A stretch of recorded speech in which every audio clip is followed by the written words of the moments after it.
Alam mo naman ang buhay artista, hindi habang buhay nasa spotlight ka. So, kailangan mo talaga meron kang naka-ready, kumbaga.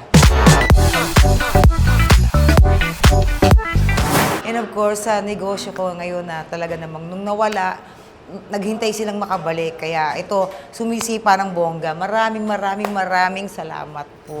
Ay, pangarap ko yun. Sobrang yun talaga. Doon na tayo, nandun na tayo. And isa pa, gusto ko rin po mag-catering. Yun, di ba? Siyempre, masaya, di ba? At saka pinag-pray ko naman talaga na maibalik ko yung business. At saka yun naman importante. Alam mo naman ang buhay artista, hindi habang buhay nasa spotlight ka. So, kailangan mo talaga meron kang naka-ready, kumbaga. Diba?